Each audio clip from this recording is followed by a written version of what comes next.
পায়েল হাত চালিয়ে কর। এই তো মা হয়ে গেছে। আচ্ছা এটা রাখ। গত বছরও জাগৃতি নিজের হাতে আমাদের বাড়ির জন্মাষ্টমী পুজোর সব আয়োজন করেছিল। আরে ঘরটা কোথায় রাখলি? অষ্টমী পড়ে গেছে, ঘরটা বসাতে হবে তো। হ্যাঁ আমি গিয়ে আনছি।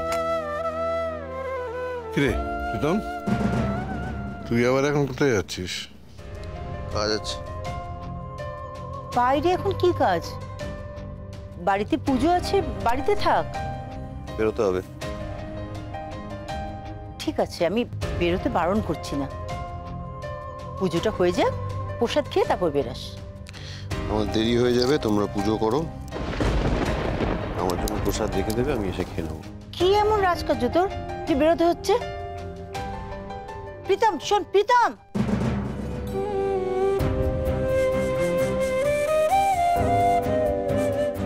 আজ একটা শুভ দিন।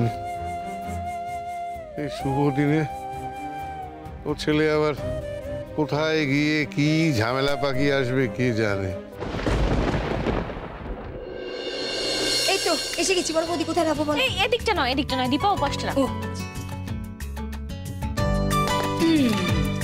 বলো বড় বৌদি কি করতে হবে? তুমি বসো, আমি বলছি। এই না না না না না, এখন না পরে। হ্যাঁ কেন মা একটা খাই না? আমি না করলাম, তুমি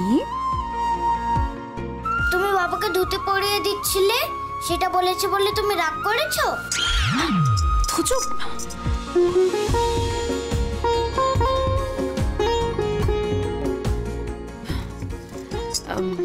তোজো, এই প্রসাদগুলো ঠাকুরকে দেওয়া হয়েছে তো, তাই পুজোর আগে তুমি খেতে পারবে না, এই জন্য তুমি না করছি।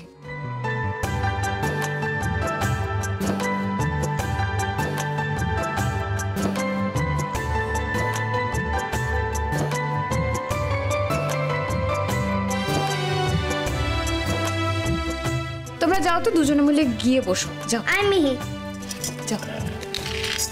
মা, ঘরটা স্থাপন করে দিই। দাঁড়াও,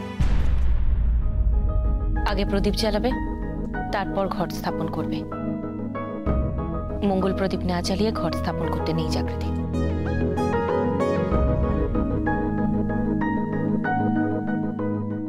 শাকটা পিসিকে দাও। দীপা শাকটা বাজো।